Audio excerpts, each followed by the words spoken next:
Salut, c'est Fab, progresser-au-tennis.com. Alors dans cette vidéo, je vais vous partager une petite découverte que j'ai faite il y a quelques mois. Donc c'est pour une amélioration technique en fait, c'est l'utilisation d'une batte de baseball. L'intérêt c'est d'utiliser le poids de la batte pour avoir de meilleures sensations, donc bien sentir l'action de la gravité terrestre. Et du coup, j'ai réfléchi un peu à tous les correctifs qu'on pouvait effectuer avec cette batte. Alors j'en ai recensé 5 en fait, donc 4 pour les coups de fond de cours. Alors le premier défaut technique qu'on pourrait corriger, c'est toutes les préparations qui sont amples, c'est-à-dire avec le bras tendu tout de suite, et ce qui entraîne un peu de retard à la frappe. Et justement avec la batte de baseball, le fait de faire pareil va faire qu'on va sentir le poids avec le bras de levier, qui va être très important, parce que plus on écarte le poids de l'axe du corps, et plus c'est difficile à se tenir. Et donc, ce qui permet de sentir cette fatigue en fait, qui va être générée par la répétition des coups, et du coup de corriger avec, alors en coup droit, soit avec le soutien de la main gauche, donc le plus longtemps possible, pour relâcher donc la main droite si vous êtes droitier, et aussi le fait de rapprocher, de tenir cette main gauche, ça va rapprocher la préparation, et donc éviter donc d'avoir une préparation trop ample vers l'extérieur. Donc également en revers, pour le revers, donc la main gauche, naturellement, elle va tenir si vous êtes à deux mains. Et donc, essayez de tenir, de faire passer cette batte de baseball assez près.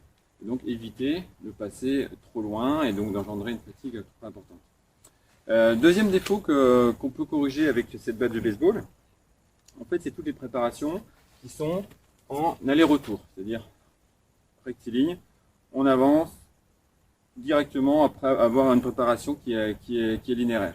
Donc le fait de faire ça, ça va entraîner qu'on va perdre toute la vitesse de la préparation. Il va falloir relancer en fait la frappe.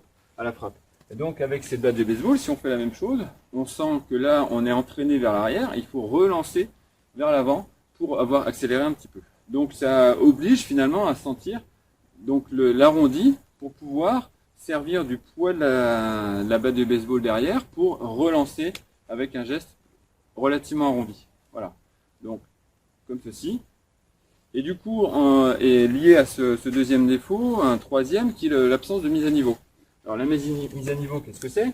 C'est simplement, lorsque vous allez frapper la balle, c'est le passage, donc réglage de la hauteur de la tête de raquette, alors notamment pour pouvoir lifter ou recouvrir un petit peu, passage sous la hauteur de frappe. Donc il va y avoir le geste qui va être un petit peu creusé pour remonter.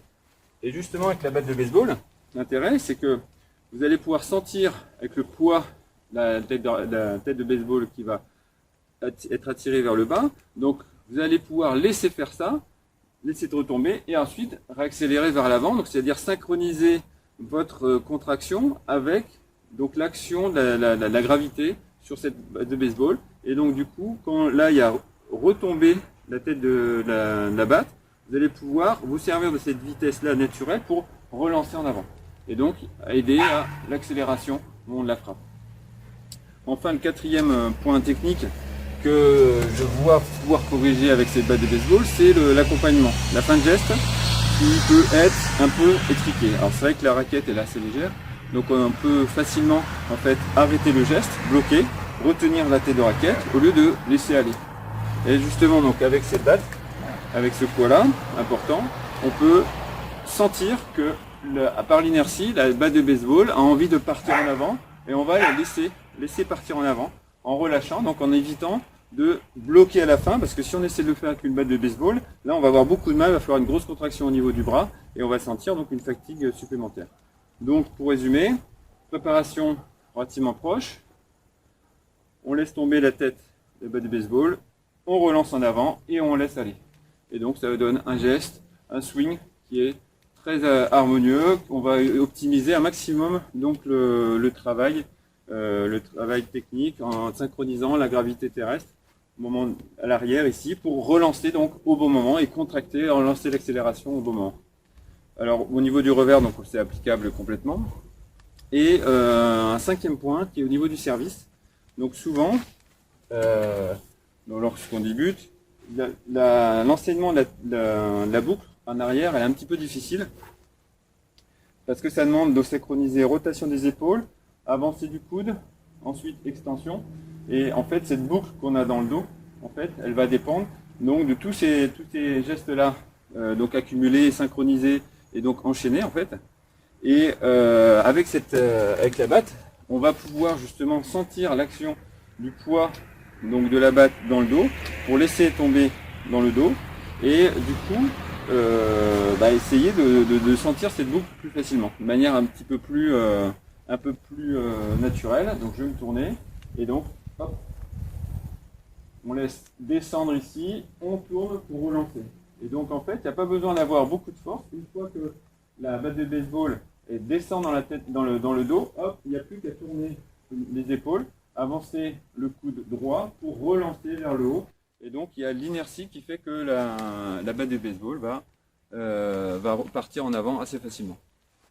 Donc pour terminer, si vous n'avez pas de batte de baseball, alors si vous en avez une, tant mieux. Simplement ce que je vous montre, c'est que il y a moyen d'avoir une coque en fait qu'on peut acheter dans un magasin, une coque donc qui donne deux manches en fait. Vous pouvez la fixer donc avec du scotch un petit peu solide, ce qui vous donne donc le grip d'une raquette réelle. Ou sinon, l'autre solution, c'est en fait d'alourdir la raquette dans la housse avec un poids, donc pas plus de 100 grammes, 150 grammes. Ce qui vous donnera des sensations avec une vraie raquette et donc augmentera son poids et donc l'effet de l'inertie, et donc vous verrez que les sensations sont assez formidables. Et donc pour ceux qui n'ont pas trop envie d'avoir d'explications biomécaniques, c'est un outil formidable parce que eux ont besoin de sensations, ont besoin de découvrir la chose, de l'essayer, de la tester pour le comprendre. Voilà, j'espère que cette vidéo vous a plu. Allez, ciao! Voilà, cette vidéo est à présent terminée. Merci de l'avoir suivi. Je vous invite de visiter mon blog pour voir de nombreux articles avec des fiches gratuites, de me suivre via Facebook, YouTube ou Twitter, ou de me contacter par mail. À bientôt.